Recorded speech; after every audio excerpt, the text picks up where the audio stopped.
যে ব্যক্তি দাঁড়াইয়া পেশাব করে, পেশাবের রাস্তা একটা থলি আছে, থলি একটা বেগ আছে, একটা প্যাকেট আছে, প্যাকেট।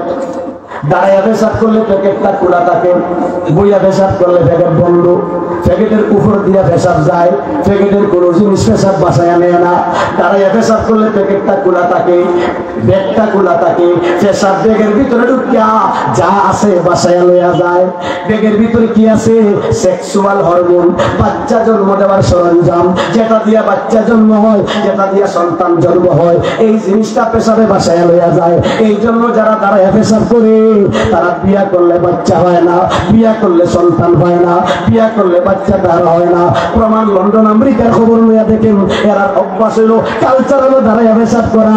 এরা বিয়া করলে বাচ্চা হয় না, পায়ে যদি একটা বা দেড়টা বা আধাটা, 3-4টা বাচ্চা হয়তো নাই। আলহামদুলিল্লাহ আমরা ওলামায়ে কেরাম পয়সা পেশাব করেন, এই জন্য এক একজন আলিমের বাচ্চা 8টা 10টা 12টা। সুতরাং বইয়া পেশাব করলে বাচ্চা বংশ বিস্তার হয়, দাঁড়াইয়া পেশাব করলে বংশ হারাইবার সম্ভাবনা হতে পারে। সবসময় যদি দাঁড়াইয়া পেশাব করেন, হতে পারে আপনার বাচ্চা নাই, তাহলে আপনার খানদান আপনি পর্যন্ত শেষ।